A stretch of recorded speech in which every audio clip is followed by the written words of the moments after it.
Most people explain crypto completely backwards. They start with blockchain, then decentralization, then mining, then cryptography. And somewhere around that point, everyone's brain quietly leaves the conversation. Which is strange. Because if something is truly important, you should be able to explain it simply. In fact, I once heard someone say that if you can't explain an idea to a child, you probably don't understand it as well as you think. So let's try something different. Let's pretend you're 5 years old. Imagine your school has a sticker problem. Every day kids trade stickers. Dinosaurs, superheroes, animals, whatever. At first everything works fine. But then one kid discovers a trick.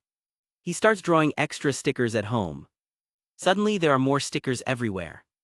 At first nobody notices. Then something strange happens. The stickers become less special, less valuable. Kids start wanting more stickers for the same trades. And eventually everyone realizes the problem. If anyone can create unlimited stickers, the stickers stop meaning much.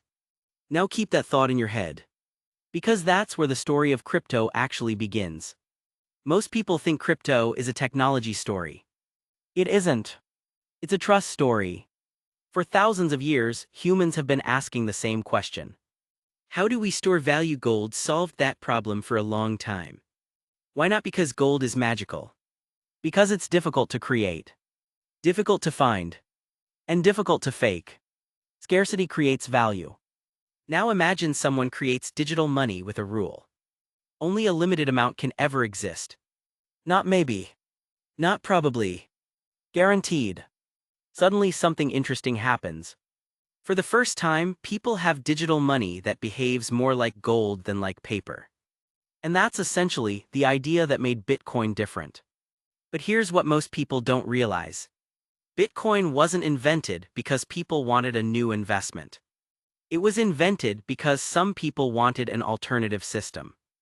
A system where the rules couldn't be changed whenever someone felt like changing them. Imagine a soccer game. Halfway through the match, the referee decides one team now gets 3 goals every time they score. That would be ridiculous. People would stop trusting the game. Rules matter. And money works the same way. The more predictable the rules are, the more trust people have in the system. But this is where things get really interesting. A lot of people think Bitcoin is valuable because computers say so. That's not true. A diamond isn't valuable because it's shiny. A painting isn't valuable because it's paint. A baseball card isn't valuable because it's cardboard. Things become valuable when enough people agree they are valuable. Money is really just a shared story. And some stories become powerful when millions of people believe them. Think about it. If tomorrow everyone stopped believing paper money had value, paper money would just be paper.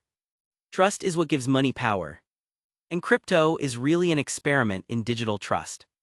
Now you might be wondering something.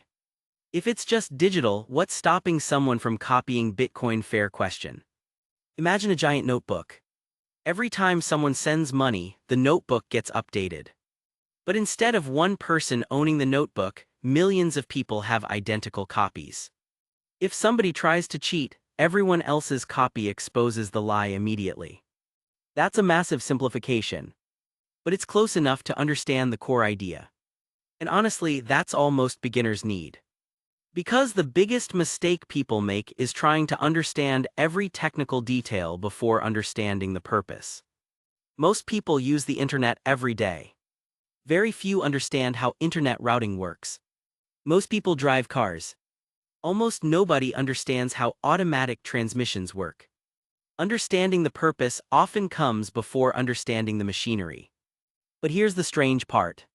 Once people understand the basic idea behind crypto, they usually stop asking technical questions and start asking human questions.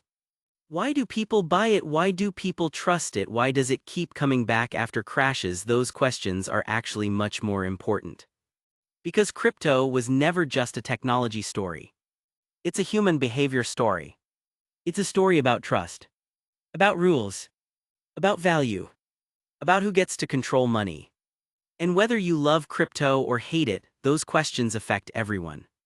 That's why some people see Bitcoin as digital gold. Others see it as speculation. Others see it as freedom. Others see it as nonsense. The technology matters. But the belief matters more. Because here's the biggest thing most people miss. Bitcoin isn't valuable because everyone agrees. It's valuable because enough people agree. And that's how almost every form of money in human history has worked. So if someone asked me to explain crypto to a 5-year-old, I wouldn't start with blockchain. I wouldn't start with mining. I wouldn't start with cryptography. I'd start with stickers. Because once you understand why people wanted scarce digital money in the first place, everything else becomes much easier to understand. And that's the funny thing. Crypto sounds incredibly complicated until someone explains the problem it's trying to solve. Then suddenly it feels surprisingly simple. Because at its core, crypto isn't really about computers. It's about trust. And money has always been a trust game.